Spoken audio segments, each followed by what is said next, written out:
Ex Attraction Secrets. Everything you need to know about getting your ex back. Forward. One of the greatest pleasures in this world is having a significant other. Sometimes these relationships do not last. One or both people from the relationship may wish to try to fix things and try again. Before you decide to do this, you should take the time to read this book. Chapter 1, Synopsis. Here is a truth that you may not be ready to hear, but one you must find in yourself to accept. Getting your ex back probably won't be easy. Regardless of the cause of your breakup, how you act when trying to reconcile will affect your chances of getting back together. Relationships. Two people make a relationship. But at the end of the day, the people around you will have an impact on how you and your partner get along. Don't expect it to be any different when the relationship is over. If you want to get your ex back, the numerous factors that you will have to consider will definitely include the people close to you and your example. Another common misconception about relationship problems and reconciliations has to do with one's gender. Getting back with your ex won't be any easier just because you're a guy or a girl. If anything, being aware of the strengths of your own gender can actually increase your chances of reconciling. But that's for a later discussion. Now, you're probably feeling down and thinking, why have you been hearing about all the challenges of reconciliation so far? Don't worry, there's a method to this madness. It is simply to make it clear that getting back with your ex won't be a piece of cake. However, not all hope is lost. In fact, you have every chance in the world to get your former partner back. And this book is one of the essential keys to doing it. You may have been advised to follow your heart if you wish to have the person you love back at your side. While that's certainly good advice, it is not all you should do. At the end of the day, you need to think of reconciliation as a goal. If you have a goal, then the next thing you need is a strategy. That means planning, considering the pros and cons, and carefully weighing your options. Timing is also essential, as well as being aware of the proven do's and don'ts (TS) for getting your ex back. You need to know and respect what the experts have to say. In other words, a constructive and positive attitude is also necessary for getting your ex back. If you are going to insist on being stubborn and egoistic about what you should and should not do to reconcile with your former partner, then this book won't be a help to you at all. In fact, no one and nothing can be of help to you because you don't want to be helped.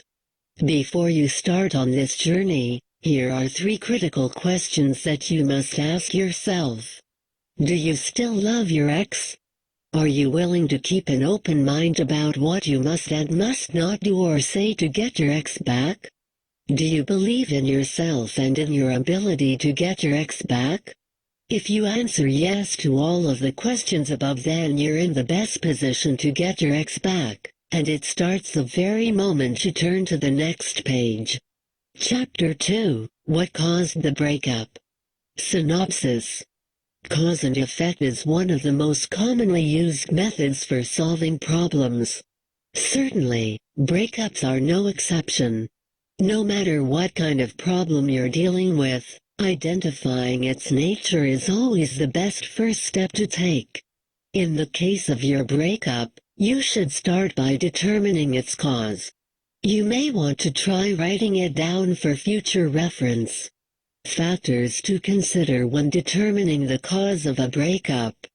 Granted, that subheading sounds more like a section title for a thesis paper, but that's actually a good thing.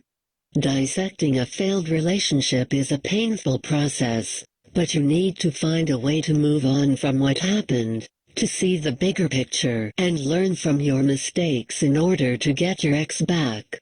For good. Honesty. This is the make or break factor when determining the cause of a breakup. When emotions are running high and you're too close to the situation, it's hard to be honest and objective about what really happened. Keep in mind that understanding what made you and your partner break up does not mean you have to play the blame game. It's not that at all. It's not about determining who was wrong. Rather, being honest about the true and real cause of your breakup means thinking about what you can do better the second time around.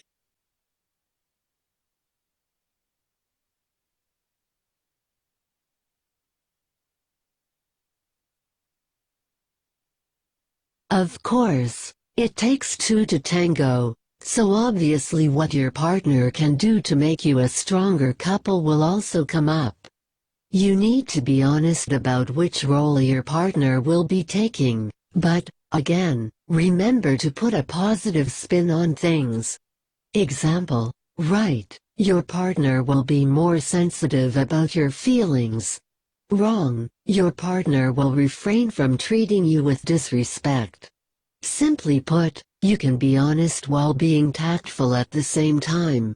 Allow each other to read between the lines and avoid saying hurtful things when discussing or considering the cause of your breakup. Right, you will spend more time with your partner to show that you care. Wrong, you will spend less time working to focus on your partner. Although both may essentially mean the same thing, how you look at your goal and strategy can make things look rosier for you and your example, and naturally, the same rules also apply to your example. Closure. Breakups are not always the result of a mutual decision. At times, it's entirely one-sided. If you were the one left hanging and clueless after the breakup, then you need to find closure first. If you are lucky, your ex shall willingly help you find closure. If not, there are two things you can do. You can try coming up with the reason behind the breakup on your own, or you can just let it go. Either way, it's best not to make any negative assumptions about your example. That's definitely not a good place to start if it's reconciliation you are after. Chapter 3. Figure out if you truly want your ex back. Synopsis. Do you remember one of the 3 essential questions that you asked yourself at the start of this book? Do you still love your ex? You're probably thinking that if you answer yes to that question, it means you get to skip this chapter. But actually, that's not the case at all. Although relationships are one of the grayer areas of life, that's not to say there are no right and wrong reasons for getting your ex back. Time to think. Some relationships are destined to last and be better the second or third time around. However, there are also relationships which are doomed from the start or are best left and forgotten in the past. In this chapter, you get to figure out if your reasons for wanting to reconcile shall help or hurt your chances of getting your ex back. You still love your ex. That's probably the best reason to try getting your ex back. In fact, the outcome is just secondary. What matters right now is that you gave it your best shot. If it still doesn't work out in the end, you would have at least saved yourself from tormenting yourself with numerous what-if questions about what more you could have done to have your former partner back in your life. You are guilty about the past. Guilt can be just as strong of a motivator as love can, but it is not a good reason to get your ex back. If the love is not there, then you just need to learn to live with the guilt until time and forgiveness causes it to fade. Reconciling with a former flame out of guilt will only result in more heartbreak. You want to try again.